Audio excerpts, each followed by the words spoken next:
کول جناب کی نشانی ہے کہ اے بندہ ولی ہے؟ گل سنو بڑی مزدار کہ اے جنہاں نو تسی مزاراں جنہاں دے بنے نا دربار بنے اے تواڈے کول کی گارنٹی ہے کہ اللہ دے ولی اللہ دے نام تے نہیں کسی نہ لیتا؟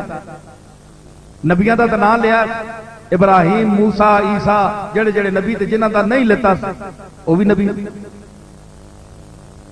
لیکن انبیاء دی صاف ہے تے کسی ولی دا نام لے کے اللہ نہیں فرمایا کہ میرا ولی ہے۔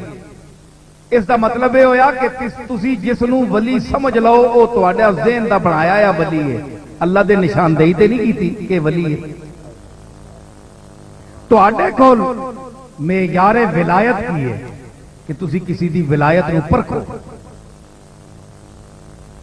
میں ایتھے ایک دو گلاں کراں گا، ایک میں حضرت شاہ نقشبند حضرت بہاؤالدین نقشبند رحمت اللہ علیہ دا ایک قول پیش کراں گا۔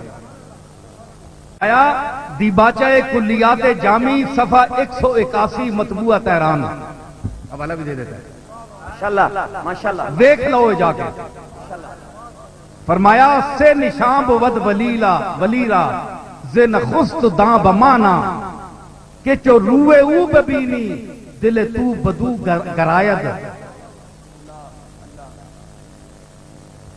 ولایت کی ولی کی تین نشانیاں ہیں، حضرت شاہ نقشبند فرماتے ہیں ز نخست داں بمانا، پہلی پوڑی تھی سمجھ ان کے ولایت کی پہلی نشانی ہے کہ چو روئے او ببینی کہ جب تو اس کے چہرے کو دیکھے تو بار بار اس کا چہرہ دیکھنے کی تیرے دل میں آرزو پیدا ہو۔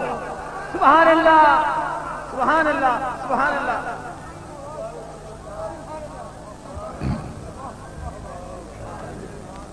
کیا فرمایا کہ چو روئے او ببینی دل تو بدو گرائد، تیرا دل اس کی طرف مائل ہو، دوبارہ دیکھنے کی طلب ہو۔ جس طرح حدیث میں یہ آتا ہے، غالباً یہ حضور کا ارشاد ہے کہ اذا رؤوا ذکر اللہ، جب ان کے چہرے دیکھے جائیں تو اللہ کی یاد آتی ہے۔ یہ سب سے پہلے نشانی ہے۔ دوسری کیا ہے؟ دعا ماں کے در مجالس چو سخن کند بمانا، یہ دیکھیں مبلغین اولیاء یہ کہتے ہیں نا غوث پاک درس دیا کرتے تھے، توحید کا درس دیا کرتے تھے۔ آج کل کچھ لوگ اہل سنت ہو کر بھی توحید کے لفظ سے بھاگتے ہیں، اور کچھ بد نصیب رسالت کے لفظ سے بھاگتے ہیں۔ یہ بری بات ہے، دونوں پر عمل کرنا ہے، ہم نے ایمان دونوں کے ساتھ ہے۔ دوسرا کیا ہے؟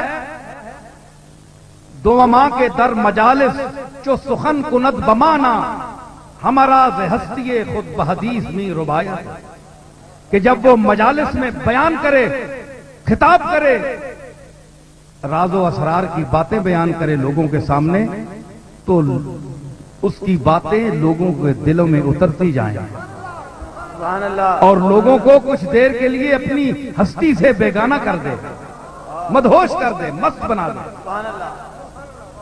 دیکھیں آپ تاریخ کے اوراق اٹھائیں، کھولیں کتابیں، پڑھیں حضرت شیخ عبد القادر جیلانی کی، کیا خطاب ایسا نہیں ہوتا تھا؟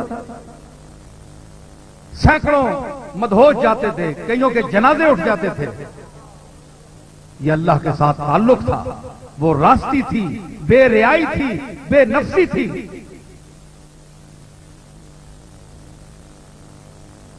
کہ جب وہ بات کرے، دوسری علامت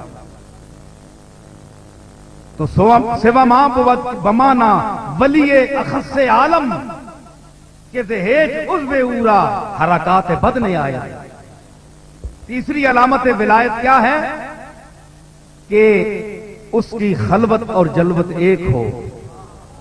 ماشاءاللہ ماشاءاللہ، وہ اس میں نفاق نہ ہو، تضاد نہ ہو، تضاد عملی نہ ہو، بلکہ جو کچھ منہ سے کہے اس پر عمل کرے۔ یہ معیار ہیں جو اولیاء کبار نے مقرر کیے ہیں۔ یہ ولایت کا معیار آپ دیکھیں، اس کو لے جائیں اور دنیا میں دیکھیں کہ اس پر پورا کون اترتا ہے۔